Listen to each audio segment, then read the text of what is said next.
বলেছিল না না ত্রিপুরার সিপিএম কোনোদিন কংগ্রেসের সাথে অ্যালায়েন্স করতো না। তাহলে 2023-এ সিপিএম এর কংগ্রেস অ্যালায়েন্স হয়েছে কিনা? হয়েছে কিনা? হয়েছে তো? তাহলে এইবার বুঝতে কেমনে ভিক্ষা চাই তারা? এবার ভিক্ষা চাই। তাহলে কংগ্রেসীরা সিপিএম এর কাছে কত টাকা দিয়ে বিক্রি খাইছে? মহারাজা যদি বিজেপির কাছে বিক্রি খাই তাহলে সিপিএম তো কংগ্রেসে কিনছে আর কংগ্রেসে কিনছে সিপিএম এর দিল্লিতে। আর আমরা এইখানে কৌতাবাজি করে আর একটা বিষয় বন্ধু, শান্তিরঞ্জন দিয়ান 2005 ইংরাজিতে আইপিএফটি সরকারের পরে বিজেপির সিপিএম এর সাথে অ্যালায়েন্স হয়েছিল। এই দাম ছড়া জাম পুয়ে আব্দুল হাসির চিহ্ন নাই রে ভাই, আব্দুল হাসির দেখা নাই। শান্তিরঞ্জন উড়োজাহাজ চিহ্নের বুথ দিয়াও ফাঁস করে আর শান্তিরঞ্জন উগ্রপন্থীর নেতা সিপিএম এ গিয়া ভালো মানুষ হইয়া গেছে। হয়েছে না ভালো মানুষ? আর আমরা মনে থাকলে খারাপ মানুষ।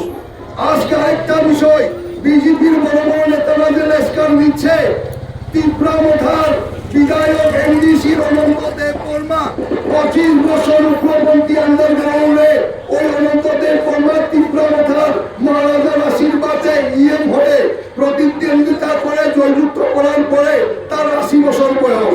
আর বিজেপিতে গিয়ে টিকিট পাইয়া বড় মানুষ, তখন বড় মানুষ, বিজেপিতে গেলে বড় মানুষ। মহারাজাই কইছে এডিসির মানুষকে বাঁচাইতে হইব, এডিসির মানুষকে নাগরিক দিতে হইব, ভূমি দিতে হইব, এডিসির যে টাকা এইটা রাজ্য সরকার খাইতে পারতে নাই, এডিসি দিতে হইব। তার কথা হয়েছে এডিসির মানুষকে বুড়াবুড়ি বুঝাইয়া পাহাড়ি বাঙালি কইয়া আর হয়তো হিন্দু মুসলিম কইয়া যদি কোনো রকম খাবার চাপা দিয়ে হস করে নাই তে তো বাংলাদেশির এডিসির ঢুকাই দিল। আর বাচ্চারা আমরা বসবাস করে আসি, তারা জীবন জীবিকার মান উন্নয়ন দাসত্ব করবো। এখন আপনারা দাস হইতে না মালিক হইতে চিন্তা করে বুদ্ধি নাই, পরিষ্কার কথা, এখানে কোনো ঝামেলা নাই, সিধা অঙ্ক। এইবার বিজেপির ভোট দিলেই মাল লাগবো, কারণ খেলে লাগবো হয়েছে, কারণ তারা একটা মিছিল লইব রান্দার মিছিল, তার মাঝে মাঝে রান্দার মিছিল, আমরা তো জীবনে রান্দা জানি না, ওটা বুঝছেন নি তাহলে রান্দার মিছিল হয়। এটা কোন পার্টি আর একটা রান্দার মিছিল, এটা মনে আবার কিটা আরএসএস।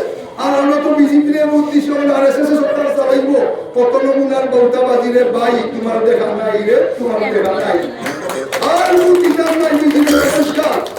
আমরা আনন্দবাসী আমার করণ জুড়ে অনুরোধ রাখছি, আমরা 5 বছরে দিশিতে সহ সরকার হয়েছিল, কোন মুরপুরের উপরে আক্রমণ হয়েছে না, মুসলিমের উপরে না, খ্রিস্টানের উপরে না, হিন্দুর উপরে, কোন আপনারা কোন আপনারা যান এই পানিসাগর রৌয়া, এই পানিসাগরে যান, এই যে পাইকুসরা, এই পানিসাগর কিন্তু এই যান ওই জনগণের কিনারে, এই দেখেন দিলওয়ার হোসেন সাহেব টিসিএফ এর আমাদের প্রেসিডেন্ট দুঃখ কষ্টে মহারাজার কাছে ফোন করে এই যে আপনাদের পূর্তি কদম তোলার টাউনে মসজিদের উপরে অগ্নি সংযোগ, আজকে মাইনরিটিরা সবাই ঐক্যবদ্ধভাবে চাইছে ত্রিপুরা থেকে বিদায় বিজেপি। এডিসি নির্বাচনে একটা ভোট পাইবে না, তারা পাগল হয়ে গেছে। 28টা হইলো এডিসি, আমাদের এমডিসি, তারা মাথা খেলা হয়ে বসে 30টা হয়ে গেছে।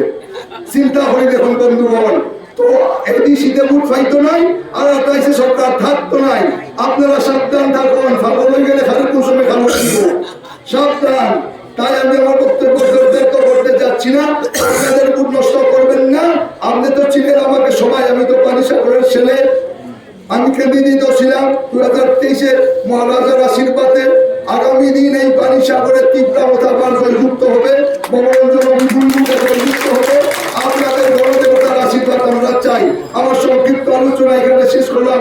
সবাইকে নমস্কার। তীব্রামথা মনোরঞ্জন বিহার জয়যুক্ত করার জন্য সবার কাছে